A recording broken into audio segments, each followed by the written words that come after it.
के बारे में आप सब लोग जानते होंगे। देखिए, टैक्स डायरेक्ट टैक्स भी होता है और उसी तरह से इनडायरेक्ट टैक्स भी होता है। आप सभी लोग जैसे जीएसटी पे करते होंगे, तो जीएसटी क्या होता है? आपका इनडायरेक्ट टैक्स। उसी तरह से जब मैं बात करता हूँ डायरेक्ट टैक्स की, यहाँ पर आपका इनकम टैक्स हो गया, आपका जैसे किसी कंपनी का कॉरपोरेशन टैक्स हो गया, ये सब आपके डायरेक्ट टैक्स की कैटेगरी में आ जाते हैं। तो अभी सरकार के पास कुछ आंकड़े आए हैं। अगर हम बात करें जनवरी 10 यानी कि परसों की, तो जनवरी 10 तक सरकार के पास जो नेट कलेक्शंस है डायरेक्ट टैक्स का, वो 14.7 लाख करोड़ है। आप नोटिस कर पाओगे कि 2023-24 का जो हमारा टारगेट था ना, उसको 80% से ज्यादा हमने कवर कर लिया है। कहने का मतलब क्या कि सरकार का ना 1 अप्रैल से लेकर 31 मार्च तक का कुछ टारगेट था, ठीक है। उस टारगेट का ना 80% टारगेट हमने 10 जनवरी को ही क्रॉस कर लिया है।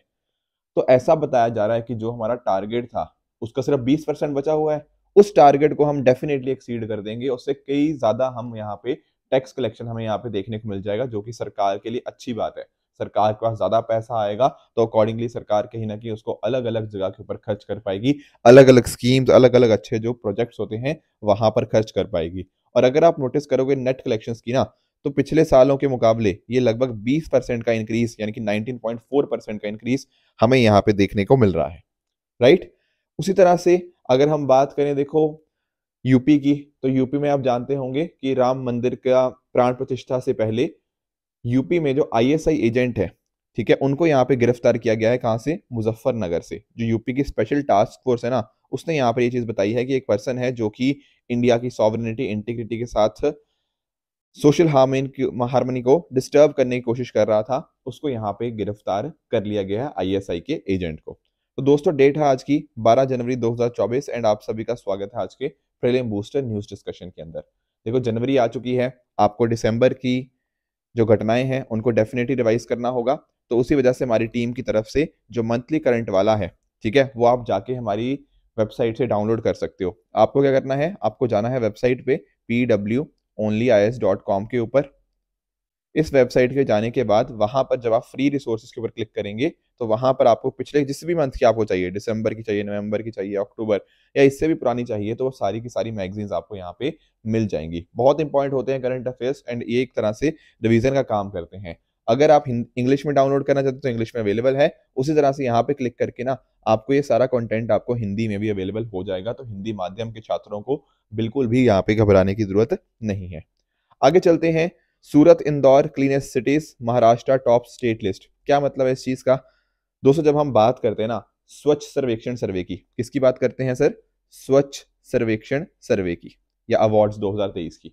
यहां पर क्या हुआ है, हमारे जो प्रेसिडेंट है श्रीमती द्रौपदी मुर्मू जी, उनके द्वारा स्वच्छ सर्वेक्षण अवार्ड्स दिए गए हैं। कहाँ पे? नई दिल्ली के अंदर भारत मंडपम के। अब यहाँ पे समझिएगा कि ये वाला जो इवेंट है, ये होस्ट किसने किया है? ये होस्ट किया गया है ministry of housing and urban affairs. दरअसल हमें ना ये स्वच्छता वगैरह की बातें होती हैं अर्बन सिटीज के, स्पेशली अगर मैं बात करूं तो वो अर्बन अफेयर्स मिनिस्ट्री देखती है। ये बात आपको बिल्कुल अच्छे से पता होनी चाहिए, ठीक है ना। तो ministry of housing and urban affairs is the responsible ministry regarding this. अब यहाँ पे अगर आप नोटिस करोगे तो ये आप देख पाओगे कि इंदौर और सूरत, ये दोनों शहरों को पहला रैंक मिला है। फिर उसके बाद तीसरे नंबर, सर आप बोलोगे कि दूसरा नंबर कहाँ गया? अरे दो सिटीज है ना पहले नंबर के ऊपर, तो इस वजह से डायरेक्टली फिर तीसरा नंबर आ रहा है। तीसरा आ रहा है नवी मुंबई का, फिर ग्रेटर विशाखापट्टनम, फिर भोपाल। इस तरह से पूरी आपको लिस्ट यहाँ पे देखने को मिल जाएगी। यहाँ पे आप नोटिस करना, जो क्लीननेस सर्वे 2023 की थीम थी ना, वो थी वेस्ट टू वेल्थ, और 24 की क्या होने जा रही है? Reduce, recycle, reuse. अब बात करते हैं ना 3R की, तो रिड्यूस, रिसाइकल एंड रीयूज। उसके पहले 2023 की क्या थी? वेस्ट टू वेल्थ, ठीक है। ये कुछ इंपॉर्टेंट डेवलपमेंट्स है जो आपको पता होनी चाहिए। बाकी अगर आप और देखोगे तो यहाँ पे जो मध्य प्रदेश के अंदर महू कंटेनमेंट बोर्ड है, इसको क्लीनेस्ट कंटेनमेंट बोर्ड का दर्जा दिया गया है।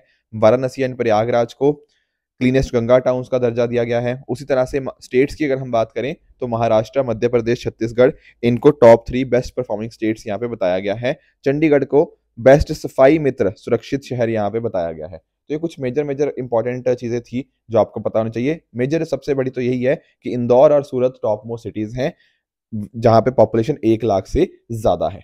इंदौर की अगर हम बात करें ना, तो लगातार 7वें साल, ठीक है, it has been the cleanest city for the 7th time in a row. तो इंदौर के डेफिनेटली बहुत अच्छा काम कर रहा है इंदौर क्लीननेस के मामले के ऊपर। ये देखो पूरा ये यहाँ पे समराइज्ड है कि नॉर्थ जोन में कौन था, ईस्ट में क्या था। ये आपको याद करना है क्या? नहीं सर, ये याद तो पॉसिबल ही नहीं हो पाएगा इतना कुछ, तो ये याद नहीं करना, पर ये चीज़ें डेफिनेटली याद होनी चाहिए। एंड साथ ही साथ जो मिनिस्ट्री इन्वॉल्व है, ministry of housing and urban affairs, वो भी आपको यहाँ पे समझ होनी चाहिए। ठीक है, तो चलते हैं हमारे नेक्स्ट टॉपिक की तरफ, दैट इज WESO। ठीक है ना, world employment and social outlook report trends 2024। जब भी हम बात करते हैं किसी रिपोर्ट्स की या कुछ ट्रेंड्स की, तो हमें पहली बात तो ये पता होनी चाहिए कि आखिर इसको रिलीज किसने किया है। तो ध्यान रखिएगा, इसको रिलीज किया गया किसके द्वारा? ILO के द्वारा, यानी कि इंटरनेशनल लेबर ऑर्गेनाइजेशन के द्वारा। अब इसमें क्या बात करता है रिपोर्ट? रिपोर्ट बेसिकली ना बात ये करता है कि अलग अलग जो दुनिया भर में डिसरप्शंस होती हैं, उसका इम्पैक्ट लोगों की जॉब्स के ऊपर कैसे आता है। सर डिसरप्शन का मतलब क्या है, वो बात नहीं समझ आई। अरे जैसे रशिया रशिया यूक्रेन क्राइसिस है, इसराइल हमास का कॉन्फ्लिक्ट है, ऐसे बहुत सारी चीजें होती है ना दुनिया भर में, बिल्कुल ठीक बात है। इन जियो पोलिटिकल टेंशन की वजह से कहीं ना कहीं कुछ नेगेटिव इम्पैक्ट आएगा किसी ना किसी के ऊपर, बिल्कुल आएगा। और ऊपर से जैसे और छोड़ो, कोविड-19 पेंडेमिक भी था, बिल्कुल ठीक बात है। अब कोविड-19 पेंडेमिक के बाद मतलब साल भर तो चलो ठीक है, जो रेट वगैरह थी कम करी गई, बट बाद में इन्फ्लेशन को कंट्रोल करने के लिए बाद में जो सेंट्रल बैंक से उन्होंने रेट हाइक किया, यानी कि आप देखते हो RBI ने भी रेपो रेट को बढ़ाया, उसी तरह से जो US का फेड था उसने तो बहुत बढ़ाया। तो ये सारी चीजें हमें देखने को मिली। इस वजह से पता क्या हुआ, रेट हाइक की वजह से जो लोग थे, जो इन्वेस्टर्स थे, वो पैसा ना डेवलपिंग कंट्री से बाहर निकालने लग गए। और अब ये चीज होगी अगर, तो उस डेवलपिंग कंट्री की इकोनॉमी को हैम्पर होगा। ये सारी बातें यहाँ पे बताई गई हैं, कैसे कैसे इकोनॉमिक स्लो डाउन का क्या इम्पैक्ट रहता है, कैसे जियोपॉलिटिकल क्राइसिस का क्या इम्पैक्ट रहता है, रशिया यूक्रेन क्राइसिस का, इजराइल हमास कॉन्फ्लिक्ट का, और इवन नोटिस करो चाइना, तुर्की और ब्राजील, यहाँ पर एक स्लो डाउन देखने को मिला है। इनके कारण ये सारे ही हैं, क्योंकि कैपिटल आउटफ्लो हुआ ना पिछले कुछ टाइम के अंदर, जैसे जैसे रेट हाइक किए गए सेंट्रल बैंक्स के द्वारा, उसका इम्पैक्ट आया। तो ये कुछ की फाइंडिंग्स है जो कि ये रिपोर्ट बताती है। रिपोर्ट ने ये भी बताया कि अगर हम बात करें ना जॉबलेसनेस की, तो वो कम देखने को मिली 2023 के अंदर, पर ऐसा बताया जा रहा है कि 2024 के अंदर बेरोजगारी दर जो है ना, वो बढ़ेगी। ठीक है ना, और साथ ही साथ एक जो अमीर और गरीब के बीच का जो फासला था, वो भी हमें बढ़ता हुआ यहाँ पे देखने को मिला है। बाकी अगर आप नोटिस करोगे तो सोशल इनइक्वालिटीज भी हमें यहाँ पे देखने को मिलती हैं। थोड़ा सा हम ILO के बारे में पढ़ लेते हैं, that is International Labour Organization के द्वारा। तो ध्यान रखिएगा, इसका फॉर्मेशन हुआ था 1919 के अंदर। ये एकमात्र ट्राईपार्टाइट UN एजेंसी है। अब आप लोग सोचोगे सर ये क्या वर्ड है ट्राईपार्टाइट? देखो यहाँ पर ना 3 आपको एंटिटीज देखने को मिल जाएंगी। एक तो आपके वर्कर्स हो गया, ठीक है ना, एक आपके हो गया एम्प्लॉयर्स, और एक हो गया आपकी सरकारें। तो 3 एंटिटीज यहाँ पे आपको देखने को मिलती हैं। इस वजह से इसको क्या बोलते हैं हम? ट्राईपार्टाइट एग्रीमेंट इसको बोलते हैं। ट्राईपार्टाइट या rather should say UN agency है, जो कि तीनों को इक्वल वॉइस देती है, वर्कर्स को भी, एम्प्लॉयर्स को भी, गवर्नमेंट को भी, ताकि कहीं ना जो भी सबके व्यूज हैं वो यहाँ पर हम सामने रख पाएं, एंड वो उनको पॉलिसीज एंड प्रोग्राम्स के अंदर अच्छे से इंप्लीमेंट कर पाएं। आज के समय इसके टोटल 187 मेंबर स्टेट्स हैं, जिसके इंडिया भी डेफिनेटली उसके अंदर इंक्लूडेड है। हेडक्वार्टर्स के जिनेवा स्विट्जरलैंड के अंदर आपको देखने को मिल जाएंगे। कुछ इंपॉर्टेंट रिपोर्ट्स की अगर बात करूं तो यहाँ पर आपको ग्लोबल वेज रिपोर्ट एंड साथ ही साथ वर्ल्ड ऑफ वर्क रिपोर्ट, ये मेजर रिपोर्ट है जो कि ILO के द्वारा बताई जाती हैं। बाकी इसका कोशिश यही है कि लोगों के जो राइट्स हैं वर्क के ऊपर, ठीक है, ये सारे कहीं ना कहीं जो राइट्स वगैरह हैं ये प्रोटेक्ट किए जाएं। नेक्स्ट टॉपिक की तरफ आगे बढ़ते हैं, तिमोर लेस्टे एंड मोजाम्बिक। देखो ये कुछ 2 कंट्रीज थी जो न्यूज में रही, क्योंकि हमारे प्रधानमंत्री जी ने इनके साथ बायलैटरल मीटिंग्स करी थी जब वाइब्रेंट गुजरात ग्लोबल समिट के टाइम के ऊपर। तो थोड़ा सा हमें इसके लोकेशंस के बारे में पता होना चाहिए, दोनों कंट्रीज के बारे में। पहले अगर मैं बात करूँ ना ईस्ट तिमोर की, तो आप यहाँ पे नोटिस कीजिएगा कि जब हम बात करते हैं ये पूरे एरिया की, जैसे फॉर एग्जांपल आप देखते हो ना ये सारा, ये क्या है, ये आसियान कंट्रीज आपको देखने को मिलेंगी, साउथ ईस्ट एशिया ये पार्ट है पूरा। ठीक है, यहाँ पे जैसे आपको इंडोनेशिया देखने को मिल जाएगा, ठीक है ना, तो उसी के यहाँ पे बिल्कुल नीचे आपको ईस्ट तिमोर देखने को मिल जाएगा। तो ध्यान रखिएगा, ये एक क्या है, ईस्ट तिमोर एक आइलैंड देश आपको देखने को मिलता है। ठीक है, पैसिफिक ओशियंस के अंदर। ठीक है, ये पैसिफिक ओशन के बिल्कुल पास में आपको देखने को, ठीक है, ये इधर इंडियन ओशन है, इधर पैसिफिक ओशन है। जो मले आर्किपेलागो है ना, वहां पर ये कंट्री आपको देखने को मिल जाएंगी। और यहीं पर इसकी जो कैपिटल सिटी है DILE, ठीक है, ये दिल्ली नहीं है, ये दिल्ली है, ठीक है ना। तो दिल्ली जो है इसकी कैपिटल और लार्जेस्ट सिटी आपको देखने को मिल जाती है। तो थोड़ा सा और अगर आप यहाँ पे देखोगे तो ये आपका ईस्ट तिमोर, थोड़ा मैंने इसको जूम इन कर दिया, ठीक है ना। यहाँ पे आपको इंडोनेशिया का वेस्ट तिमोर आपको देखने को मिल जाएगा। यहाँ पे सदर्न साइड के अंदर आपको तिमोर सी आपको देखने को मिल जाता है, एंड साथ ही साथ बाकी चीजें भी आप यहाँ पे देख सकते हो। उसी तरह से मैं अगर बात करूँ ना मोजाम्बिक की, इसकी लोकेशन थोड़ी और भी ज्यादा इंपॉर्टेंट हो जाती है। सर वो कैसे? अरे ये देखो, जैसे ये रहा आपका मोजाम्बिक, ठीक है। यहाँ पर आपको मडागास्कर देखने को मिल जाएगा। ये आपका इंडियन ओशन है, समझ गए ना, ये वाला एरिया है, इसको जूम इन किया है, ये यहाँ पे आपको इंडियन ओशन देखने को मिल जाएगा, अरेबियन सी है, ये वाला पूरा एरिया वो वाला है, ठीक है। ये आपका मडागास्कर हो गया, और यहाँ पर आपको मोजाम्बिक यहाँ पे देखने को मिल जाता है। अब यहाँ पे कुछ चीज़ें आप नोटिस कीजिए। पहली बात तो ये मोजाम्बिक की लोकेशन, बहुत सारी इसकी यहाँ पे आपको बॉर्डरिंग कंट्रीज देखने को मिल रही होंगी। जैसे फॉर एग्जांपल आपको जिम्बाब्वे वेस्ट में देखने को मिल जाएगा, साउथ अफ्रीका यहाँ पे आपको सदर्न साइड पे आपको देखने को मिल जाता है, ठीक है ना। इस्वातिनी आपको एक छोटा सा कंट्री है, यहाँ पे आपको देखने को मिल जाएगा। इसी तरह से आपको नदर्न साइड के ऊपर जो तंजानिया है और मलावी और जाम्बिया, ये कुछ और कंट्रीज पे आपको वेस्टर्न साइड के ऊपर आपको इसके देखने को मिल जाएंगे, बेसिकली नॉर्थ वेस्ट के साइड के ऊपर। अब एक चीज आपको और पता होनी चाहिए कि यहाँ पर ही इसी बात को क्या बोलते हैं हम, मोजाम्बिक चैनल यहाँ पे इसको बोला जाता है। ये इस वजह से बड़ा इंपॉर्टेंट हो जाता है, क्यों? क्योंकि जो मोजाम्बिक चैनल है ना, ये सेपरेट करता है। सर किसको सेपरेट करता है मोजाम्बिक चैनल? यहाँ पर आपके कुछ देश हैं, जैसे कोमोरोस हो गया, यहाँ पे आपका मेडागास्कर हो गया, इनको यहाँ पे सेपरेट करता है। और इंपॉर्टेंट चीज आपको पता होनी चाहिए, that is with regards to Zambezi river. ये देख रहे हो रिवर, ये जो मैं हाईलाइट कर रहा हूँ? हाँ सर देख पा रहे हैं, बिल्कुल देख पा रहे हैं, ठीक है ना। तो इस तरह से कुछ इंपॉर्टेंट यहाँ पे रिवर्स हैं, पर आपको यहाँ पे ये जो मैं जाम्बेजी रिवर की बात कर रहा हूँ ना, इसके बारे में पता होना चाहिए। सर ऐसा क्यों? जाम्बेजी रिवर एक्चुअल में ना अपने आप में बहुत इंपॉर्टेंट बन जाती है। इवन यूपीएससी ने इसके ऊपर क्वेश्चन भी पूछा था कि जाम्बेजी रिवर कहाँ पे जाके ड्रेन आउट होती है, तो वो आपको ध्यान में रखना है कि जाम्बेजी रिवर इंडियन ओशन में जाके यहाँ पे ड्रेन आउट होती है। बाकी अगर मोजाम्बिक की बात करूँ तो पहले ये पोर्टुगीज की कॉलोनी हुआ करता था, बट बाद में 1975 के अंदर इसको इंडिपेंडेंस मिलती है। उसके बाद ये इंडिपेंडेंस डे आपको देखने को मिल जाएगा। तो ये कुछ पॉइंटर्स थे जो आपको इन पर्टिकुलर लोकेशंस के रिगार्डिंग पता होने चाहिए थे, ठीक है सर, पता लग गया? ओके, आगे चलते हैं नेक्स्ट टॉपिक की तरफ, that is carbon border adjustment mechanism. देखो लगभग 3 महीने पहले मैंने ये टॉपिक पहले भी डिस्कस किया था, बट क्योंकि 3 महीने एक लंबा टाइम हो जाता है, तो इसलिए हम आज पढ़ भी लेंगे क्योंकि न्यूज़ में है, plus at the same time हमारी रिविजन भी हो जाएगी। देखो पॉइंट पता क्या है, ये मुद्दा है क्या, आप समझना इस बात को। जैसे मान लो आपने कुछ प्रोडक्शन करनी है ठीक है सर। अब प्रोडक्शन करने के दो तरीके हो सकते हैं। एक तो ना प्रोडक्शन जब आप करो तब आप ध्यान रखो कि यार कि वहां से कितनी एमिशंस हो रही हैं, क्या जो मैं प्रोडक्शन कर रहा हूँ उसका एनवायरनमेंट के ऊपर कुछ प्रभाव पड़ रहा है या नहीं पड़ रहा। एक तो हो सकता है कि आपने एनवायरनमेंट का पूरा ध्यान रखा प्रोडक्शन करते समय, और दूसरा है कि आपने एनवायरनमेंट को बोला कि भाई हमें नहीं आपकी फिक्र, हमें तो प्रोडक्शन करनी है, हम नहीं एनवायरनमेंट की चिंता करते। हो सकता है ना, बिल्कुल हो सकता है। तो जब ना आप लेट से एनवायरनमेंट का ध्यान रखोगे कि यार मुझे जो प्रोडक्शन करनी है वो इस तरह से करनी है ताकि कहीं ना कहीं ग्रीन हाउस गैसेस का एमिशन कम हो, ठीक है ना, कार्बन जो है कहीं ना कहीं उसका एमिशन कम हो, तो ये सारी चीज़ें हमें देखनी है। तो आप जानते होंगे जब भी आप कुछ ऐसी इन्वायरमेंट फ्रेंडली चीज़ करने की कोशिश करते हो ना, उसके पैसे ज़्यादा लगते हैं, मतलब उसका प्रोडक्शन जो कॉस्ट होती है वो बढ़ जाती है, उसको बनाने का जो कॉस्ट होगी वो बढ़ जाएगी, ठीक है।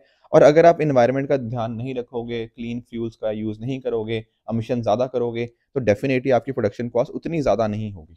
मानते हो इस बात को? ठीक है। अब मुझे एक बात बताओ, आपके पास दो ऑप्शंस हैं, एक तो वो वाली चीज जिसकी कॉस्ट ज्यादा है, एक वो वाली चीज जिसकी कॉस्ट कम है। आप क्या खरीदना चाहोगे? आप यही बोलोगे सर मुझे तो सस्ती चीज चाहिए, मुझे जिसकी कॉस्ट कम होगी उसको मैं खरीद लूंगा, है कि नहीं? बिल्कुल ठीक बात है। पर इससे पता दिक्कत क्या हुई? इससे दिक्कत ये हुई कि एनवायरनमेंट बहुत ज्यादा पोल्यूट हो गया। पर मुझे तो फर्क नहीं ना पड़ता यार, एनवायरनमेंट के मुझे क्या फर्क पड़ रहा है, मुझे तो ये फर्क पड़ रहा है कि मेरी कॉस्ट कितनी लग रही है। अब एक्चुअल में ना यूरोपियन यूनियन का ये कहना है कि उनका पूरा फोकस किस चीज़ के ऊपर है, उनका पूरा फोकस इस चीज़ के ऊपर है कि कहीं ना कहीं एमिशंस वगैरह कम हो। अब अगर ईयू के अंदर कोई चीज़ बन रही है उसकी कॉस्ट ज़्यादा आएगी, और अगर लेट से किसी एक्स वाई जी कंट्री से कोई सेम चीज़ बन के आ रही है यूरोपियन यूनियन के अंदर, तो एक्स वाई जी ने तो ध्यान नहीं ना रखा एनवायरनमेंट का, तो वहां पर उसकी कॉस्ट कम लग रही है। अब इससे नुकसान किसको होगा? ईयू को, यूरोपियन यूनियन को। तो यूरोपियन यूनियन ने पता क्या बोल दिया कि अच्छा हमारे यहाँ पे बन रहा था उसकी कॉस्ट 75 रुपये, ठीक है, रुपये मान या 75 यूरो, ठीक है, ठीक है। अगर कोई दूसरे देश में बन रहा है, लेट से उसकी प्रोडक्शन कॉस्ट है 10 यूरो, अब हम पता क्या करेंगे, हम उसके ऊपर 65 यूरोस का क्या लगा देंगे, कार्बन बॉर्डर एडजस्टमेंट मैकेनिज्म या कार्बन बॉर्डर एडजस्टमेंट टैक्स लगा देंगे। इसकी मदद से क्या होगा, अब कार्बन डाइऑक्साइड जो कॉस्ट है ना टोटल, वो पहले भी यूरोपियन यूनियन के अंदर प्रोडक्शन थी उसकी भी कॉस्ट 75, इसकी भी 75, तो यहाँ पर क्या हुआ, एक लेवल प्लेइंग फील्ड आ गई। समझ पा रहे हो? अब ये फेयर प्राइस बनाने की इनकी कोशिश है कि क्योंकि हमने कार्बन को प्रॉपरली मैनेज करने की कोशिश की थी, उस वजह से हमारी कॉस्ट कम थी। अगर कोई बाहर से आके एनवायरनमेंट को पोल्यूट करते हुए कम कॉस्ट में यहाँ दे रहा है ना, तो हम उसके ऊपर क्या लगा देंगे, कार्बन बॉर्डर एडजस्टमेंट टैक्स लगा देंगे, ताकि एक फेयर प्राइस यहाँ पे हो जाए। ठीक है ना। तो ये होता क्या है, जैसे फॉर एग्जांपल आपके steel, aluminium, electricity, fertiliser, cement, ये सारी चीजों के ऊपर यहाँ पे टैक्स लगेगा। अकॉर्डिंगली ये चीजें महंगी हो जाएंगी ईयू के अंदर। ठीक है ना। तो ऐसा नहीं होगा कि इनको कुछ फायदा होगा क्योंकि इन्होंने कम कॉस्ट के ऊपर किया, नहीं, उसके ऊपर टैक्स लगा दिया ना, तो कहीं ना कहीं वो बराबर हो जाएगा। तो ये है सीबीएम। तो भारत ने ना अभी क्या किया है, अभी हमने कुछ यहाँ पे कंसर्न्स जाहिर किए हैं। किस तरह के कंसर्न्स, कि हमारे जो भी एक्सपोर्टर्स जो एक्सपोर्ट कर रहे हैं, उनका जो डेटा था ना, ट्रेड डेटा, उसके साथ कुछ कंसर्न्स भारत ने बताए हैं कि कुछ कॉन्फिडेंशियल ट्रेड डेटा वो कॉम्प्रोमाइज हो रहा है। ठीक है ना। तो ये चीज आपको पता होनी चाहिए। सीबीएम क्या है, मैंने आपको समझा दिया कि ईयू का ये रेगुलेशन है जो कि फेयर प्राइस लगाने की कोशिश करता है एक कार्बन टैक्स के माध्यम से। ठीक है। यूरोपियन यूनियन का दरअसल ना फिट फॉर 55 है, एक 2030 का पैकेज है, जहां पर उनकी कोशिश है कि जो GHG यानी कि ग्रीन हाउस गैस एमिशंस है, उनको कम से कम 55% कम करें बाय 2030 एज कम्पेयर टू 1990 के लेवल्स। तो ये कुछ इंडस्ट्रीज हैं, cement, iron, steel, aluminium, fertiliser, power, hydrogen imports, इनके ऊपर यहाँ पे चीज देखने को मिल जाएगी। इसके हिसाब से दूसरी कंट्रीज के अंदर भी क्या होगा, वो भी सोचेंगे यार हम क्लीनर प्रोडक्शन करते हैं, ये सारी चीजें एनवायरनमेंट को नुकसान हो रहा है वो हम ना करें। नेक्स्ट टॉपिक की तरफ आगे बढ़ते हैं, कृष्णा राजा सागर डैम। पहले तो ये समझो कि ये डैम है कहाँ पे। देखो नाम भले ही कृष्णा है, पर ये है कौन सी नदी के ऊपर, ये है आपकी जो रिवर कावेरी की जो साथ जो ट्रिब्यूटरीज है ना, हेमावती और लक्ष्मण तीर्थ, तो उनकी कॉन्फ्लुएंस के ऊपर आपको देखने को मिल जाएगा इन कर्नाटका। ठीक है। तो रिवर कावेरी है यहाँ पे, कृष्णा रिवर नहीं है, ये ध्यान में रखिएगा। इसको डिजाइन किया गया था बाय सर एम विश्वेश्वरैया जी। ठीक है। बहुत इंपॉर्टेंट है, इनफैक्ट इनका रोल एग्रीकल्चर साइंसेज के अंदर बहुत इंपॉर्टेंट है। इतना इंपॉर्टेंट है कि यूपीएससी ने 2018 के पेपर के अंदर मेंस में पूछ भी लिया था। साथ ही साथ अगर हम बात करें तो ये वाटर स्टोर करता है फ्रॉम द कावेरी रिवर, ताकि कहीं ना कहीं आसपास के रीजन्स को एग्रीकल्चर एक्टिविटीज के लिए पानी दिया जा पाए। तो दरअसल में अभी हुआ क्या है ना, कि कर्नाटका के हाई कोर्ट ने जितने भी माइलाइन लाइसेंसेस थे 20 किलोमीटर के इस रेडियस के, उनको यहाँ पे अभी के लिए सस्पेंड कर दिया है अंडर डैम सेफ्टी एक्ट 2021, ताकि इस डैम को कुछ नुकसान ना हो। तो जैसे डैम सेफ्टी एक्ट है ना, कुछ इस तरह से हमारे डैम सेफ्टी इनिशिएटिव्स हैं। जैसे डैम सेफ्टी एक्ट के अंतर्गत क्या होता है, एक प्रॉपर फ्रेमवर्क बन जाता है at both central and state level. उसी तरह से हमारे पास ड्रिप है, dam rehabilitation and improvement project. उसके साथ ही हमारे पास क्या है, NHP, नेशनल हाइड्रोलॉजिकल प्रोजेक्ट, जो कि प्रॉपर डेटा को रियल टाइम बेसिस पे हमें मिलता रहता है, फिर उसको एनालाइज करके हम जो भी इश्यूज हैं उनको हम रिजॉल्व कर सकते हैं। एक और मुद्दा हमें डिस्कस करना है, दरअसल में मैंने परसों आपको होमवर्क दिया था इस पर्टिकुलर चीज के रिगार्डिंग, तो इसको हम थोड़ा डिस्कस कर लेते हैं। एक्चुअल में अगर आप नोटिस करोगे ना, तो मणिपुर के अंदर एक हमारे पास एक प्ली आई है नोमैडिक चिन कुकी ट्राइब को यहाँ से शेड्यूल ट्राइब्स के अंदर से हटाने की। कहने का अर्थ क्या है, देखो जब हम बात करते हैं ना, अभी पिछले दिनों हमने मणिपुर के अंदर बहुत इश्यूज देखे। ठीक है। अभी भी है इनफैक्ट, मीटी कम्युनिटी हमने देखी, उसी तरह से हमने जो मेजर कम्युनिटी है वहां पे वो देखा, नागा कम्युनिटी के बारे में हमने देखा। ठीक है ना। जो कुकी कम्युनिटी है, आपकी जोमी हो गया, ये हमने देखा। अब देखो जो मीटी है वो तो मेजर प्रोपोर्शन है आपका मणिपुर का, मेजोरिटी इन्हीं की है वहां पे। ठीक है। नागा कम्युनिटी की भी थोड़े बहुत लोग हैं, और ये ना एक्चुअली ये दोनों जो कम्युनिटीज हैं ये इंडिजिनसली भारतीय कम्युनिटी ही है। नागा कम्युनिटी की बात करें और मीती कम्युनिटी की बात करें, पर जब हम बात करते हैं ना कुकी और जोमी की, दरअसल में ऐसा बताया जाता है कि ये इंडिजिनस नहीं है। समझ पा रहे हो, ऐसा इस प्ली में लिखा गया है। एक्चुअल में इनके जो लिंकेज है ना, ऐसा बताया जाता है कि ये आपके जो म्यांमार है और साथ साथ आपका जो बांग्लादेश है, उनके साथ लिंकेज इनका है ट्रेडिशनली अगर हम बात करें। और इंडिया की अगर हम बात करें, हमने इन दोनों को, कुकी और जोमी, इनको तो हमने शेड्यूल ट्राइब का दर्जा दे रखा है, एसटी का दर्जा दे रखा है। एसटी का दर्जा देने की वजह से इनको कुछ हम बेनिफिट्स भी प्रोवाइड करते हैं, आप समझ पा रहे होंगे, राइट। अब ये जो सामने प्ली आई है ना, उसमें ये बोला गया है कि भाई ये शेड्यूल ट्राइब्स तो इंडिया को बिलोंग ही नहीं करती। मतलब अब ये इंडिया में रहते हैं, डेफिनेटली इनके कुछ लोग रहते हैं, पर ट्रेडिशनली ये इंडियन कम्युनिटी नहीं है। इस वजह से इनको क्यों शेड्यूल ट्राइब के अंदर हमने दर्जा देना है इनका, तो यहाँ पे इनकी डी लिस्टिंग की बात हो रही है। अब ये डी लिस्टिंग का मुद्दा उठा तो सेंट्रल गवर्नमेंट के पास गया। सेंट्रल गवर्नमेंट ने बोला कि यार देखो, पहले ना वहां की सरकार, वहां की जो सरकार नहीं बोला चाहिए, वहां की जो स्टेट है मणिपुर स्टेट, वो अपने यहाँ पे अपने कुछ ओपिनियंस दे, फिर हम देखते हैं इसके ऊपर क्या करना है। ठीक है ना। तो ये चीज है यहाँ पे। तो थोड़ा सा कुकी और जोमी ट्राइब के बारे में अगर मैं बात कराऊं, तो आज के समय ये मणिपुर और मिजोरम में आपको देखने को मिल जाते हैं। इनको चिन और मीजो पीपल भी यहाँ पे कहा जाता है। उस एरियाज के ना ऐसा कॉमन एंसेस्ट्री और कल्चर यहाँ देखने को मिलता है। देखो ये ना अपने-अपने व्यू पॉइंट्स हैं। कुछ लोग कह रहे हैं कि बांग्लादेश और म्यांमार से ही हैं ये, कुछ लोग कह रहे हैं कि नहीं कुछ लोग इधर हैं, कुछ लोग उधर हैं, उनके आपस में संबंध है। तो ये मल्टीपल व्यू पॉइंट्स यहाँ पे आपको देखने को मिल जाते हैं। बाकी अगर हम बात करें तो तिब्बतो-बर्मन ब्रांच ऑफ साइनो-तिब्बतियन लैंग्वेज को बिलॉन्ग करते हैं, जहाँ पे की जो डायलेक्ट क्या है, चिन, कुकी, मिज़ो लैंग्वेज फैमिली को ये उसके डायलेक्ट ये बोलते हैं।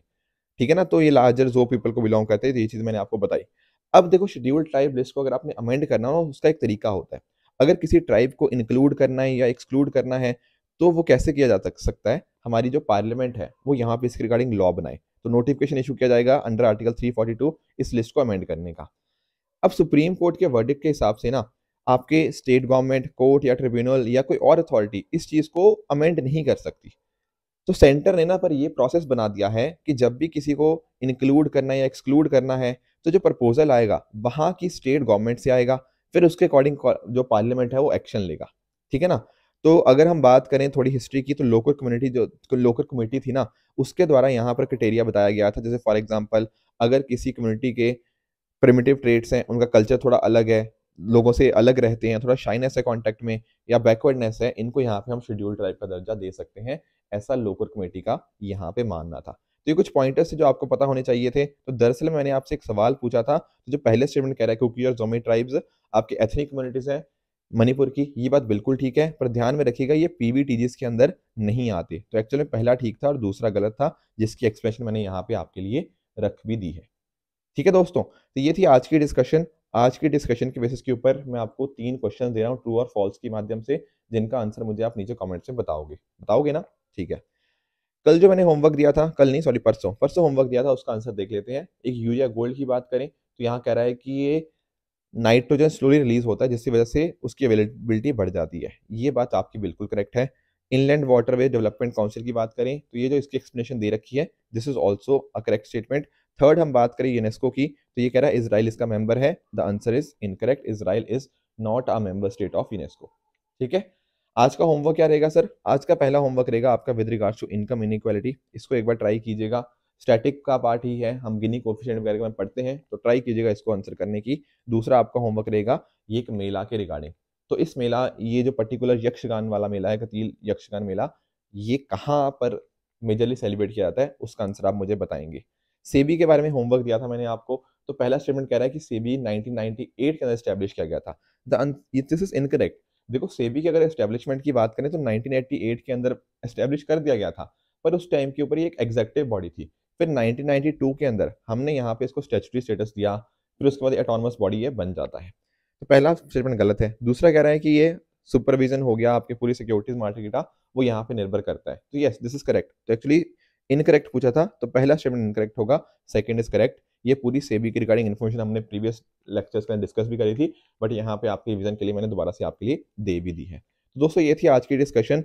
अगर आपको इसकी पीडीएफ चाहिए तो आप हमारे Telegram channel PW only IAS official पे जाके इसकी पीडीएफ डाउनलोड कर सकते हो एंड अपनी प्रेपरेशन को और भी बेहतर बना सकते हो। तो दोस्तों keep working hard, goodbye and good luck.